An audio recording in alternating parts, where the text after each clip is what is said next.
హరే కృష్ణ. వైదిక విధానాన్ని అనుసరించి ప్రతి సంవత్సరానికి ఒక నామధేయం ఇవ్వబడుతుంది.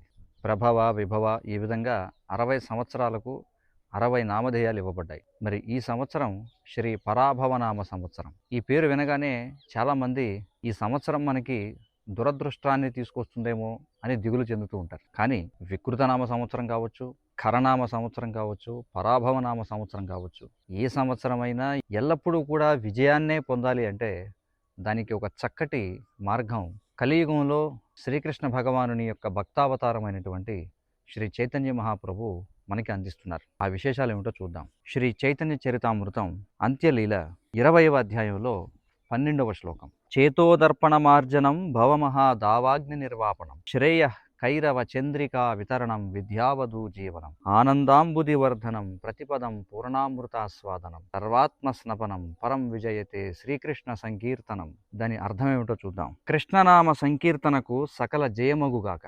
కృష్ణనామ సంకీర్తనం చేయడం వల్ల వచ్చే ఉపయోగాలు ఏమిటో ఇక్కడ చెప్తున్నారు. మొదటిది, అది హృదయ దర్పణమును శుద్ధి చేస్తుంది. 2, సంసార దావాగ్ని క్లేశాలను ఆపివేస్తుంది. సంసారము అంటే పుట్టడం, చనిపోవడం, వ్యాధి, ముసలితనం, ఈ క్లేశాలను ఆపివేస్తుంది. 3, ఆ సంకీర్తనమనే శుక్లపక్ష చంద్రకాంతి సకల జీవుల సౌభాగ్యమనే తెల్ల కలువలను విరబూయజేస్తుంది.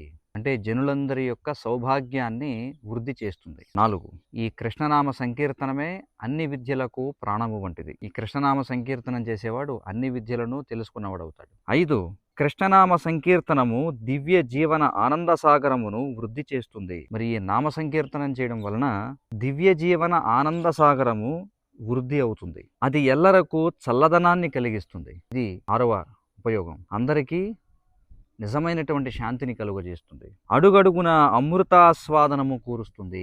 7వ ఉపయోగం ఏమిటంటే ఈ కృష్ణ చైతన్య జీవన విధానం అడుగడుగున సాధకుడికి అమృతాస్వాదనమును చేకూరుస్తుంది.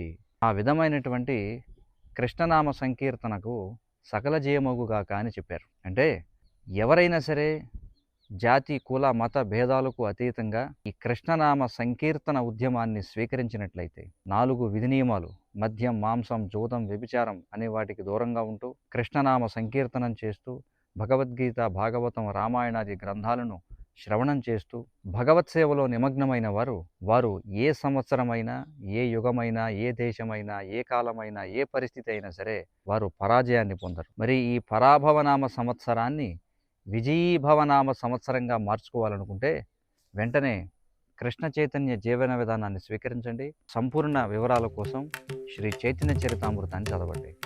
హరే కృష్ణ.